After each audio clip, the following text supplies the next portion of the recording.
آخری عشرہ یہ پورے رمضان کا عطر، اس کا نچوڑ، خلاصہ، یہ آخری عشرہ، آخری 10 دن یا 9 دن جتنے بھی نصیب ہوں. جیسا میں پہلے بھی بار بار عرض کر چکا ہوں کہ دن تو ظاہری دیکھنے میں سب برابر، راتیں دیکھنے میں سب برابر، سورج اس میں بھی نکلتا ہے، اس میں بھی غروب ہوتا ہے، اندھیرا اس میں بھی ہوتا ہے، اس میں بھی ہوتا ہے. لیکن کسی خاص دن یا کسی خاص رات کو جب اللہ تبارک و تعالی اپنے فضل و کرم سے یہ فرما دیتے ہیں کہ یہ میری ہے،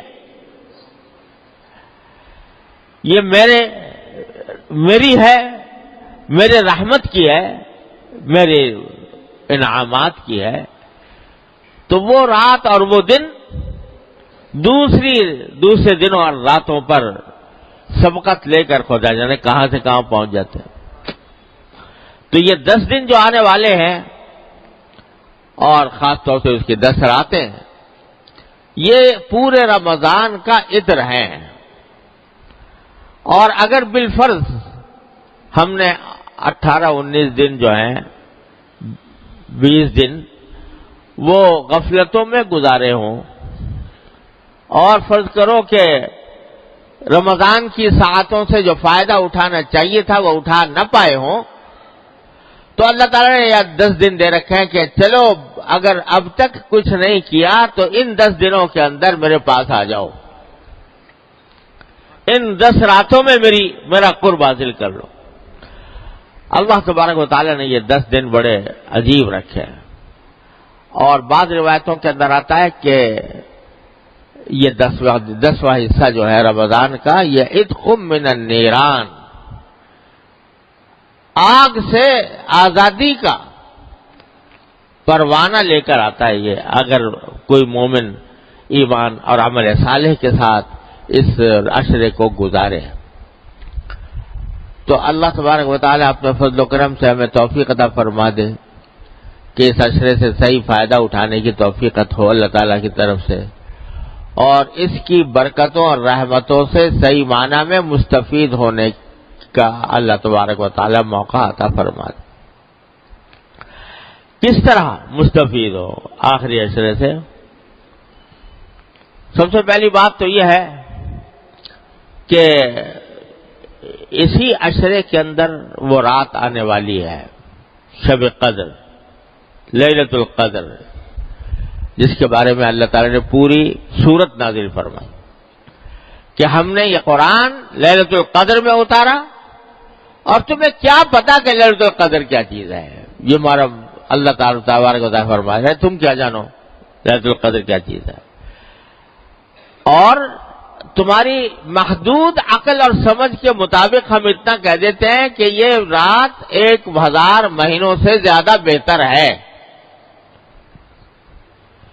کیا سمجھو گے تم اس کی حقیقت کو؟ اپنی اس محدود عقل سے، محدود سمجھ سے کیا سمجھ سکتے؟ لہذا تمہاری سمجھ میں لانے کا ایک جو آسان تمہاری سمجھ میں آ جائے اتنا بتا دیتے ہیں کہ 1000 مہینے سے بہتر ہے، 1000 مہینے سے بھی بہتر. اور عربی میں جو لفظ استعمال فرمایا خیر، وہ معمولی بہتر کے لیے نہیں آتا، یعنی جیسے 19-20 کا فرق ہو، 20-21 کا فرق ہو، اس کے لیے نہیں کہتے خیر. بہت زیادہ، جب ایک چیز دوسری چیز سے بہت بہتر ہو تب کہتے ہیں خیر. تو خیر من الف شہر کے معنی 1000 مہینے سے بھی بہت بہتر. کتنی بہتر؟ کتنی بہتر تم سمجھ نہیں سکتے. لہذا تمہاری محدود عقل کے مطابق اتنا کہہ دیا ہم نے کہ 1000 مہینے سے بہتر ہے. کتنی بہتر ہے تمہاری عقل میں پوری طرح آ نہیں سکتا. ارے بھائی، اس اللہ جل جلالہ کی عطا کی، اس کی نعمتوں کی آدمی اگر گنتی کرنا چاہے تو گنتی نہیں کر سکتا، گنتی ختم ہو جاتی ہے. اور گنتی کرنے کے جو مصنوعی طریقے ایجاد ہوئے ہیں وہ بھی ختم ہو جاتے ہیں. اتنی زیادہ ہے لیلۃ القدر. اللہ اکبر کبیرہ. تو جب نبی کریم سرورت عالم صلی اللہ علیہ وسلم کو یہ بتایا گیا کہ لیلۃ القدر اتنی عظیم الشان رات ہے، تو اب دیکھیے رسول کریم صلی اللہ علیہ وسلم نے شروع میں یہ نہیں بتایا گیا تھا کہ کس وقت ہوگی، بلکہ یہ بھی نہیں بتایا گیا تھا کون سے عشرے میں ہوگی. تو رسول کریم صلی اللہ علیہ وسلم نے شروع میں پورے مہینے کا اعتکاف فرمایا. پتہ نہیں تھا نا کہ کون سی رات شب قدر ہوگی، تو مہینے کے کسی بھی دن میں ہو سکتی ہے. تو آپ نے پورے مہینے کا اعتکاف فرمایا کہ بہرحال کسی نہ کسی رات میں تو ہے، تو وہ رات اگر اعتکاف کی حالت میں گزر جائے گی تو انشاءاللہ اس میں عبادت میرے نام اعمال میں لکھی جائے گی. ایک عشرہ گزرا، دوسرا عشرہ گزرا، تو دوسرے عشرے کے وقت میں جب دوسرا عشرہ آیا، یعنی 10ویں تاریخ سے کی رات سے اور 20 کی صبح تک، تو 20 کی صبح کو عشرہ ختم ہو رہا تھا، تو بعض صحابہ کرام نے اپنا جو سامان تھا اعتکاف کا وہ گھر لے گئے، بھیج دیا کہ آج شام سے اٹھیں گے اعتکاف سے، کیونکہ ہر 10 دن کا اعتکاف کی نیت کی تھی، تو اٹھنے تھے. اچانک رسول کریم صلی اللہ علیہ وسلم نے اعلان فرمایا کہ دیکھو جن لوگوں نے میرے ساتھ اعتکاف کیا ہے 20 تاریخ تک کا، اور انہوں نے سامان بھیج دیا اپنا گھر واپسی کے لیے، میں کہتا ہوں واپس آ جائیں، اور جو اگلے 10 دن بھی اعتکاف کریں میرے ساتھ. اور وجہ یہ بتائی کہ اب مجھے اللہ تبارک و تعالیٰ کی طرف سے بتایا گیا ہے کہ لیلۃ القدر آخری عشرے میں ہوگی. پہلے یہ بات نہیں بتائی گئی تھی، اس واسطے اعتکاف دوسرے عشرے کا دن بھی چل رہا تھا، اور صحابہ کرام نے ختم بھی کر دیا تھا. 20 تاریخ کو اپنے سامان بھیج دیا تھا کہ گھر جائے. لیکن آپ نے اعلان فرما دیا کہ جن لوگوں نے میرے ساتھ اعتکاف کیا تھا لیلۃ القدر کی تلاش میں، اب وہ واپس آ جائیں، اور اب مجھے بتایا گیا ہے کہ عشرہ اخیرہ میں ہوگی. چنانچہ پھر صحابہ کرام آ گئے، اور پھر آپ نے اعتکاف کیا. پھر آئندہ سال سے ہر سال آخری عشرے میں اعتکاف فرماتے رہے. لیکن یہ بتا دیا اس سے کہ دیکھو لیلۃ القدر اتنی بڑی چیز ہے کہ سید الاولین والآخرین صلی اللہ علیہ وسلم، جن کے بارے میں اعلان کر دیا اللہ تعالیٰ نے کہ اول تو آپ معصوم ہیں، کوئی غلطی ہو نہیں سکتی، اور اگر ہو بھی کوئی بھول چوک تو سب معاف ہے آپ کی، اگلی پچھلی. وہ بھی لیلۃ القدر کو حاصل کرنے کے لیے پورے مہینے کا اعتکاف کر رہے ہیں. تو یہ اہمیت بندوں کے سامنے بتا دی اللہ تعالیٰ نے اس طریقے کے تحت کہ دیکھو جب سید الاولین والآخرین صلی اللہ علیہ وسلم اپنے آپ کو اس لیلۃ القدر کا ضرورت مند سمجھتے ہیں تو ہم اور تم کس شمار کے دار میں. تو اتنی عظیم عظمت. پھر اور ایک قصہ کہ یہ تو بتا دیا کیا کہ آخری عشرے میں ہوگی. پھر ایک مرحلہ ایسا آیا کہ ایک معین تاریخ بھی بتا دی گئی کہ فلاں تاریخ میں ہوگی. تو آسان ہو گیا معاملہ، 10 راتوں کے بجائے ایک رات متعین ہو گئی، فلاں رات میں شب قدر ہوگی. لیکن رسول کریم صلی اللہ علیہ وسلم فرماتے ہیں، یہ بھی اللہ تعالیٰ کی حکمت تھی کہ فرماتے ہیں کہ مجھے بتا دیا گیا تھا، میں بتانے کے لیے تم لوگوں کو بتانا چاہ رہا تھا کہ کون سی رات شب قدر ہے، لیکن میں دیکھا کہ 2 آدمی آپس میں جھگڑا کر رہے ہیں، لڑ رہے ہیں. تو اس لڑائی کی بے برکتی سے وہ میرے ذہن سے نکل گئی، کون سی رات مجھے بھلا دی گئی. اب یہ عجیب معاملہ، ایک طرف بتایا بھی گیا اور پھر بلا بھی دیا گیا. بتا دیا گیا پہلے کہ فلاں رات ہوگی، لیکن بعد میں بلا دیا گیا۔ اصل مقصود تو یہی تھا کہ متعین نہ کی جائے، کسی رات کو متعین نہ کیا جائے، اصل مقصد تو یہی تھا۔ لیکن مسلمانوں پر یہ واضح کرنے کے لیے کہ مسلمانوں کا باہمی جھگڑا اتنی بری چیز ہے کہ اس کے نتیجے میں اللہ تعالیٰ نے شب قدر کی تعین بڑھا دی۔ اتنی خطرناک چیز ہے یہ مسلمانوں کے درمیان جھگڑا۔ قرآن و سنت کے احکام کو اگر دیکھا جائے تو جگہ جگہ جگہ جگہ یہ بات نظر آتی ہے کہ اللہ تعالیٰ یہ چاہتے ہیں کہ مسلمانوں کے درمیان جھگڑا نہ ہو۔ جھگڑے کو ختم کرنے کے لیے، فساد کو ختم کرنے کے لیے، باہمی شقاق کو ختم کرنے کے لیے طرح طرح سے دیواریں باندھی ہے اللہ تعالیٰ نے کہ جھگڑا نہ کرو۔ اور افسوس یہ ہے کہ ہم لوگ سرکار دو عالم صلی اللہ علیہ وسلم کے اس ارشاد، اس خواہش، اس تمنا، اس آرزو کو پورا کرنے کے لیے تیار نہیں ہے۔ ذرا ذرا سی بات پر جھگڑے ہیں، ذرا ذرا سی بات کے اوپر تنازعات ہیں، ایک دوسرے کی عزت اتارنے، ایک دوسرے کو کی پگڑی اچھال دیں، جس کا موقع ملے، جس کی تحقیق کیے بغیر بھی پگڑی اچھال دی، عزت ختم کر دی، کسی کی بے عزتی کر دی، برا بھلا کہہ دیا، ڈانٹ ڈپٹ کر دی، اس کو معمولی بات سمجھے ہوئے ہیں کہ یہ کوئی معمولی بات ہے۔ ارے یہ اتنی منحوس چیز ہے کہ اللہ نے لیلۃ القدر کی شناخت اس کی وجہ سے محو فرما دی سرکار دو عالم صلی اللہ علیہ وسلم کے مبارک۔ ارے دیکھو حضور نبی کریم سرور دو عالم صلی اللہ علیہ وسلم کے اوپر قرآن نازل ہو رہا ہے، آپ لکھتے نہیں ہیں، پڑھتے نہیں ہیں، کوئی قرآن کی آیت لکھ کر بھائی یاد کر لے، بھائی آج اتنا نازل ہوا چلو اتنا یاد کر لوں، لکھنے کا سوال ہی نہیں۔ اللہ تعالیٰ نے معجزہ ایسا بنایا تھا، نہ لکھنے کا نہ پڑھنے کا، نازل ہوا اور یاد ہو گیا، اور یہاں تک کہ پورا قرآن یاد، ایک ایک لفظ، ایک ایک حرکت، ایک ایک ہر چیز یاد۔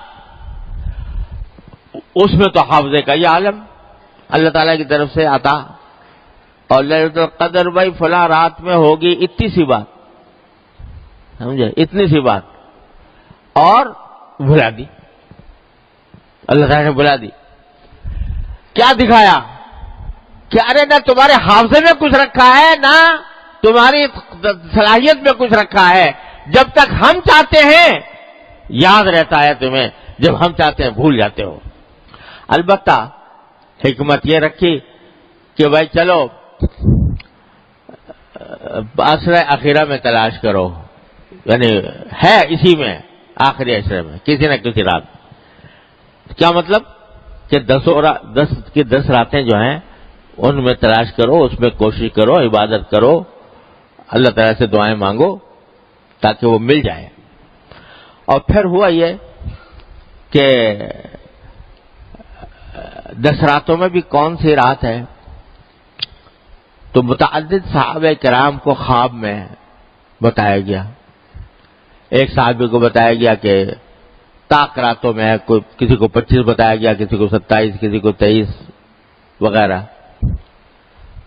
بہت سارے صحابہ نے آ کے بتایا کہ ہمیں خواب میں اس طرح دیکھا ہے کہ لیلۃ القدر فلاں رات میں ہو۔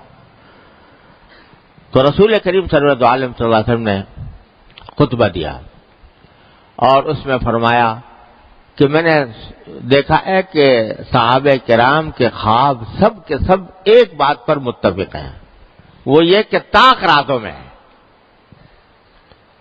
طاق راتوں میں ہے، سب کے خواب اسی پر متفق ہو گئے۔ اور مجھے بھی اللہ تبارک و تعالیٰ نے یہ علم عطا فرما دیا کہ طاق راتوں میں، لہذا اب تم طاق راتوں میں شمار کرو، وہ تلاش کرو، 21، 25، 23، 25، 27، 29 اس میں تلاش کرو۔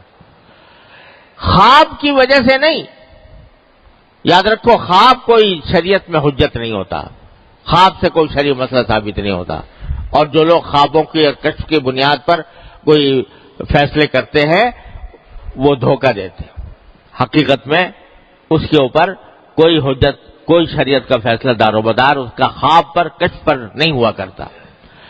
لیکن رسول کریم صلی اللہ علیہ وسلم جب تصدیق فرما دی کہ ہاں وہ یہ ہوگی شب قدر، قائم ہوگی طاق راتوں میں، اور پھر رسول کریم صلی اللہ علیہ وسلم نے اپنا خواب بیان فرمایا. صحابہ کرام کا خواب تو حجت نہیں تھا، لیکن نبی کا خواب حجت ہوتا ہے. اپنا خواب بیان فرمایا کہ میں نے خواب میں یہ دیکھا ہے، مجھے بتایا گیا ہے کہ جس رات شب قدر آئے گی اس سال، یعنی اس سال جس سال آپ یہ بات کر رہے ہیں، جس رات شب قدر آئے گی اس وقت اے میرے پیغمبر صلی اللہ علیہ وسلم، تم اس روز پانی اور کیچڑ میں سجدہ کرو گے. یہ صبح صبح آپ نے اعلان فرمایا کہ جس رات شب قدر ہوگی اس رات تم پانی اور کیچڑ میں سجدہ کرو گے. کیا معنی؟ بارش ہوگی، کیچڑ ہو جائے گا مسجد کے اندر اور تم اس میں سجدہ کر رہے ہوگے. یہ صبح کا وقت ہے 20 تاریخ کا، 20ویں رمضان کا. اس وقت آپ نے اعلان فرمایا. صحابہ کرام فرماتے ہیں پورا آسمان صاف پڑا ہوا تھا، کوئی بدلی کا ٹکڑا بھی نہیں تھا. شام کو جب وقت شام کا آتے چاروں طرف سے گھٹائیں امڈی، بارش برسی، یہاں تک کہ مسجد نبوی کا فرش جو ہے وہ اس میں گیلا ہو گیا. نبی کریم صلی اللہ علیہ وسلم نے جب نماز پڑھائی، آپ نے پیشانی مبارک زمین پر رکھی تو پیشانی مبارک پر پانی اور کیچڑ کے آثار نظر آ رہے تھے. اور یہ جو فرمایا گیا تھا کہ تم پانی اور کیچڑ میں سجدہ کرو گے، وہ رات میں یہ منظر نظر آ گیا. پتہ چل گیا کہ یہی رات شب قدر تھی. وہ تھی 21ویں شب. 21ویں شب کو یہ واقعہ ہوا. پھر اس کے بعد رسول کریم صلی اللہ علیہ وسلم نے مختلف راتوں سے مختلف احادیث مروی ہیں، لیکن ساری روایات کو مد نظر رکھ کر بزرگوں نے جس بات کو صحیح قرار دیا ہے، راجح قرار دیا ہے، وہ یہی ہے کہ کسی ایک رات میں متعین نہیں ہے. کبھی 21 میں ہوگی، کبھی 23 میں ہوگی، کبھی 25 میں ہوگی، کبھی 27 میں ہوگی، کبھی 29 میں ہوگی. کسی سال کسی رات میں، کسی سال کسی رات. تو بھائی یہ اللہ تعالیٰ کی نعمت آنے والی ہے، اس کو فضول ضائع کرنے سے بچانے کی ضرورت ہے. کیا کرے اس میں؟ رات کے وقت میں جاگنا جتنا ہو سکے. اس جاگ کر اس کو میلے ٹھیلوں کی نظر نہ کرو خدا کے لیے کہ چراغاں ہو رہا ہے اور جلسے ہو رہے ہیں اور تقریریں ہو رہی ہیں اور تقریب ہو رہی ہے اور دعوتیں ہو رہی ہیں اور دیگیں چڑھ رہی ہیں اور برتن کھنکھنا رہے ہیں اور اس کا انتظام ہو رہا ہے. ساری رات ضائع ہو گئی اسی میں. ارے بھائی یہ اللہ تعالیٰ کی نعمت ہے. یہ ایسی رات ہے کہ اس میں بندہ ہو، اس کا اللہ ہو، بس کوئی تیسرا حائل نہ ہو بیچ میں. بندہ اور اس کا اللہ، بس آپس میں براہ راست رابطہ قائم کرو. کس طرح کرو؟ کہ نفلیں پڑھو، سجدے لمبے لمبے کرو، قیام لمبا کرے، جتنی اگر لمبی صورتیں یاد ہیں لمبی صورتوں والی نماز پڑھو، اور لمبے قیام، لمبے رکوع، لمبے سجدے. اور اس سجدے میں جو نفلوں کے سجدے ہوتے ہیں اس میں جتنی چاہو دعائیں کرو. عربی والی دعائیں جو قرآن کی دعائیں ہیں یا نبی کریم صلی اللہ علیہ وسلم کی جو دعائیں مناجات مقبول وغیرہ میں لکھی ہوئی ہیں، وہ جتنی یاد ہو وہ پڑھو. اور کچھ نہیں، جتنی بھی یاد ہو، جو بھی یاد ہو، جو دعا یاد ہو. سجدے کی حالت میں، نفلوں کے سجدے کی حالت میں جو دعا کی جاتی ہے بڑی اللہ کے ہاں سیدھی پہنچتی ہے، کیونکہ سجدے سے بہتر کوئی وقت نہیں ہے جس میں بندہ اپنے اللہ سے کا قرب حاصل کر رہا ہو. سب سے زیادہ قرب بندے کو سجدے کی حالت میں ہوتا. تو اس وقت میں جو مانگو گے قریب ہو کے وہ انشاءاللہ اللہ تعالیٰ کے ہاں پڑھے. اور قرآنی دعائیں ہیں، لوگوں کو کچھ، ہر مسلمان کو کچھ نہ کچھ یاد ہوتی ہیں. ربنا آتنا فی الدنیا حسنہ، اور کچھ نہیں تو، اور رب اغفر وارحم وانت خیر الراحمین وغیرہ وغیرہ. تو وہ دعائیں بھی کرتے رہو، لمبے قیام، لمبے رکوع، لمبے سجدے جتنے بھی ہو سکے. اور جتنی نفلیں زیادہ، سب سے افضل کام تو یہ ہے نفلیں پڑھنا. اور اگر چاہو تو تلاوت، قرآن کریم کی تلاوت، کیونکہ لمبا قیام نہیں کیا جا رہا، زیادہ لمبی صورتیں یاد نہیں ہے، حفظ نہیں ہے، تو لمبا قیام کیسے کریں؟ تو جتنا قیام اور رکوع سجدہ کر لو، اس کے بعد پھر قرآن کریم کی تلاوت، اس میں لگو وقت. سارے ذکر اذکار میں سب سے زیادہ افضل ذکر قرآن کریم کی تلاوت، اس سے زیادہ افضل کچھ نہیں. ایک ایک حرف پر 10 نیکیاں، ایک ایک حرف کی تلاوت پر 10 نیکیاں. اور رمضان میں 70 بڑھا دو اس کو تو کتنی؟ 700 ہو گئی. اور پھر شب قدر میں اللہ اکبر، اس کی کوئی حساب ہی نہیں، کوئی گنتی ہی نہیں. خیر من الف شہر. تو اس